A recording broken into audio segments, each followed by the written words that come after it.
I have an unusual job. The pay is good, but I really hate the moaning sounds that go with it. So, I croaked, ignoring her wince at my raspy voice. You're worried that your dead husband is haunting you when you smash other men? I inhaled a long drag of the cigarette, then took care to blow the smoke just far enough from her face to avoid being rude. She didn't flinch, which meant she thought I had a lot to offer. Pretty little thing she was. Nearly 30 years old, though I'd estimate the age of her modified chest to be about 3. Her good looks stemmed mainly from the fact that she'd clearly avoided a lifetime of hard work. I probably would have been equally attractive 25 years ago had my twin passions been vanity and stupidity. This gal was taken care of. Her expression glazed for just a moment. I noticed. No, she offered timidly. It's nothing like that. She looked up at me with wide eyes that had been conditioned to elicit sympathy. I noticed. It's just... She bit her lip. It's just that Raymond's been gone a month, but I don't think that he's gone, you know? I want to know if I should put him behind me, or... She shed a tear. It started out small. His favorite sweater would be hanging in the closet, but the next morning, it was lying on the bedroom floor. Not a big deal, you know? She looked around conspiratorially, despite the fact that no one was in the brightly lit sun porch besides the two of us. As if sensing my thought, Sophocles rubbed up against my skirt. I reached down and scratched his ear without turning away from my client. She stared right back at me, looking over the swirling vapor dancing from the teapot spout. But then, she breathed, flushing slightly pink, I would be, in an intimate moment. Playing with yourself, or sleeping with someone? I asked bluntly. Her pink face quickly turned crimson. The first one. I'd hear a sudden banging on my bedroom door. It would go away whenever I stopped what I was doing. What makes you think it's your dead husband? I pressed her, crushing my cigarette and lighting a new one. She gazed down at the table. He would always interrupt me, even if it wasn't about anything naughty. She looked up at me in desperation. It just feels like him. Does that make any sense? She bit her lip again. I noticed. But the worst thing was last night. That's what made me decide that it was time to talk with a professional.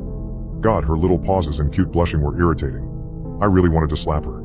Explain, I ordered cavalierly before taking in that first drag. A long pull of the cigarette really makes people like her worth it. What was her name? Cindy? She seemed like a Cindy. But the Cindys of the world always scatter from my mind for just a few seconds during that first sensual puff. In those moments, I feel so capable. Last night, I coughed. Reality set back in. Listen, Cindy. It's Aunt Samantha. You must have jilled off thousands of times in your life. I'm sorry. Jilled. Well, are you a jack from the waist down? She laid a dainty little hand right on her mouth. Oh, my no. I'm all Jill, I suppose. I grunted.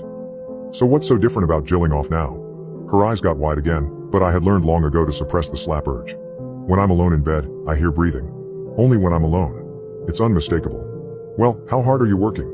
I asked pointedly. She dropped the hand from her face. The breathing is coming from the other side of the room. I gave her an unblinking, fixed stare. She returned it. I finally turned away when a lump of ash fell from my cigarette onto the table. Here, I offered, pouring a cup of tea from the pot. I rested my hand on the painted grapefruit and lavender design to hold it steady. Drink this. She took it obediently, blew on it, then took a sip and winced. Too hot? I asked sharply. Too bitter? She responded coolly. Too bad, I finished. Drink the whole cup if you want to see what's on the other side. She sipped as I spoke. You've told me that Raymond's been gone a month. You're brokenhearted, but you can't move on if he's still here. The shock was terrible, wasn't it?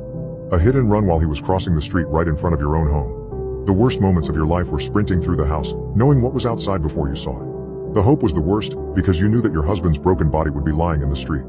But the smallest part of you hoped that it wasn't true, and that hope made it hurt so much more.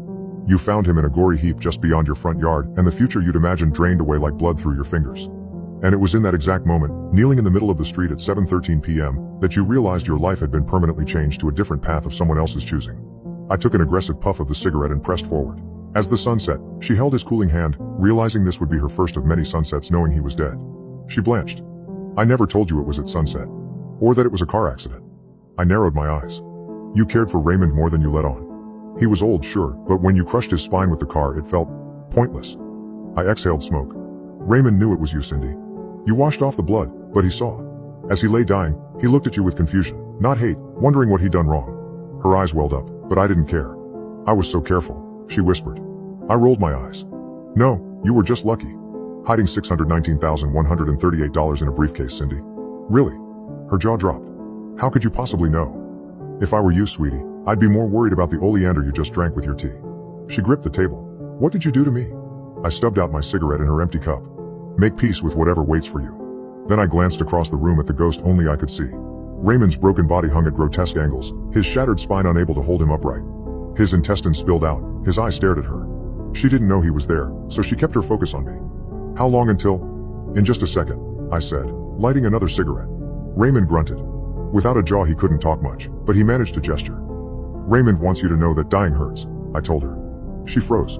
Behind her, I swear he was smiling. Then she convulsed, foaming at the mouth, thrashing for a long time as her throat tightened. Raymond knelt by her, tracing his dead fingers across her cheek until she stopped moving. Ahem, I said. His remaining eye looked up, damp.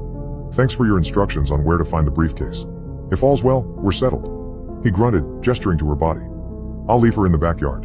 An accidental death by oleander will be easy enough to explain here in Alabama. And I'll be glad to stop sneaking into your house at night. Her moans were nauseating. I took a long drag. He gestured again. Something more? I bent down and pulled a diamond-studded ring from her hand, slipping it onto my finger. It fit perfectly. Raymond was smiling. And so was I. My name's Patricia Barnes, and I'm a hitman for ghosts only I can see.